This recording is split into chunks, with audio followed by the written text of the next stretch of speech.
Assault and batteries, but my trunk stay ever ready. Assault and battery, if you scared, you never ready.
All right, Redemption 2020 rolls on, and today I'm going to be talking about the Chris Benoit house experience. Over the last couple weeks, actually, it's the video's been coming up a lot through my personal friends and as well as YouTube.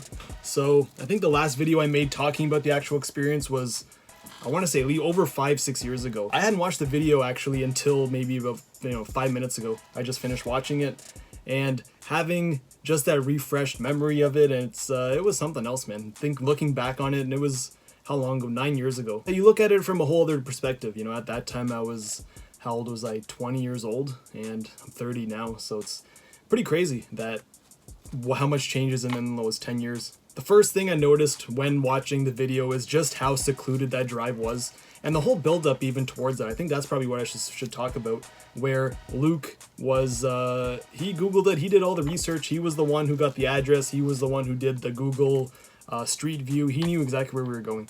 Me, minimal effort. I was just like, yeah, wonderful, like, let's go. Like, I was down for the whole thing, but I contributed nothing to the whole planning of the day. That Monday morning, after we dropped off Billy Paz at the airport, we started driving there, and I knew it was at least over an hour from the airport. And to be honest, I didn't think we would go. I know by the time Billy Paz's flight was, drop him off, we had barely enough time to drive to where he was, then make it back for Raw and do all that other stuff. So there was a little piece of me, and we also did the Road Warrior animal signing earlier in that day as well. So just so much stuff packed into one day. I didn't think we would actually follow through with that actual thing, and I'm glad we did, because you look on YouTube and literally myself, Steve, and Miguel are the only 3 people that have videos of the visiting of that house. Once in a lifetime thing, I would say, at least for us, because who knows when the next time I'm going to go to Atlanta will be. I remember even before watching the video, it was so secluded. It was like literally just driving down that little forest road for at least a solid 10 minutes. And then I think it was called Green Meadow Lane or Green Meadow Drive. And you just see a sign that says Green Meadow Drive, turn right, and then that's when it became like, oh shit, like we're here. You turn on, you make a right onto the street, and then you find house number 130, and it was like, oh shit. And you see just the house, and that house has been plastered all over social media at the time. Facebook was a big thing. CNN was covering it. So you knew what the house looked like as soon as you look at it. Even watching it back, I was like, my heart started racing. It was because we didn't know what to expect. We didn't know what to like, you know, maybe there would have been assholes, like, you know, because the place is so secluded, you know, they live there because they don't want to get bothered. Chris Benoit lived there because he didn't want people bothering him. I remember I said it in the video that you can literally drop a coin and the person all the way down that road can probably hear you. Across the street was a little river, and I'm sure he took his kid to that. I remember saying that in the video as well. Seeing the house in person, it's just like, Steve said it best, you know, that event that happened changed the whole dynamic of wrestling for years and years and years. Everything. I remember in grade 12, like my last year of high school, I did a whole project on concussions, and it related specifically to professional wrestling. So being able to then, a few years later, go to the actual house, which was like my cumulative project for high school, it's like it really came full circle. And being a wrestling fan and just seeing it, it's really, I had no words at the time. And you can see me in the video, like I was kind of, you know, taken aback. Luke physically looked scared. Like I'm watching the video, I'm like, this guy's like shaking in his boots, and just seeing him walk up the steps and walking back, just classic stuff. But I knew what was going through his mind. You know, he was totally uncomfortable with being there. Steve seemed very respectful, like he knew why we were there, and he tried, you know, not making any jokes or whatever. And then me, I don't know, I was just kind of like, I think on the outside I was kind of whatever about it, but I know on the inside I was like, it was very, very uncomfortable. And just knowing the ambulances were there, and you know, just the shit that happened, it was something else. Before we went up to the front door, and that was part of the whole thing too, it was like we would go up to the front door, we would tell them like, hey, we're from out of town, we're here for WrestleMania. Hopefully they would be wrestling fans, and they would just let us in the house, be like, hey, like house tour, like we're at Chris Benoit's house, like whatever.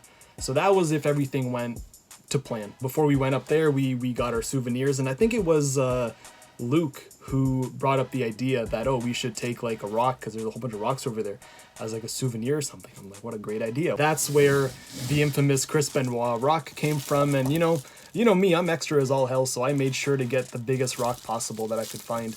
And I remember Luke saying, oh, do you want to split that in 3? And not really. And Steve was actually the only one who didn't get a rock, and I told him that I would break him off a piece and ship it to him.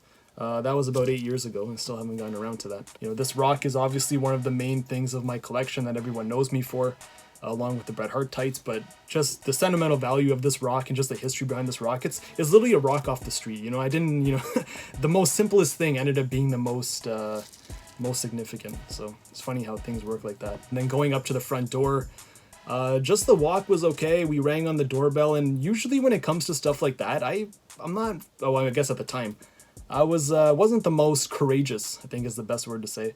I wasn't the one to be like, yeah, let's do this, like whatever, but something in me, like I knew that I wouldn't get that chance to do that again. So going up to the front door with Miguel there, and then, you know, we look back and, oh, where'd Luke go? He's walking back. So like I felt bad for him, so it's not like I'm gonna judge him too much about like doing that. Just said he wanted to walk up the steps and he walked back, like there you go, he got what he came for. But Miguel and I knocked on the door, the guy came out, and when he came out, he was like a pretty, he looked, I think he was in maybe his 20s, I would say. And when we asked him, hey, whatever, do you mind if we go inside, look around? And he's just like, you know, you're not the first people to come down here. We know there's a wrestling event. We don't mind if you guys take pictures outside the house on your way down the driveway, but like, just respect our privacy. From there, it's like, what else are you supposed to say? The guy said no about going inside, but at least he allowed us to take whatever pictures we wanted on our way out. So we did that. We took a couple pictures.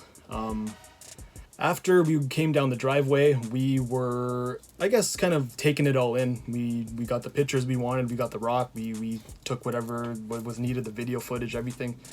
And then you kind of look around, and now you're just kind of taking it all in, where it's like, you know, this is where he did this. He probably took his son to that river, like I mentioned before.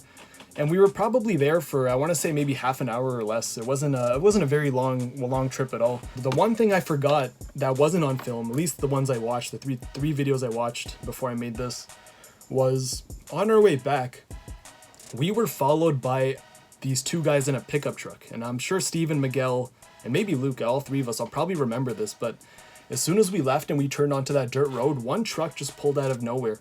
And it literally followed us from like, I don't even know where he came from, first of all, but he followed us for a long time.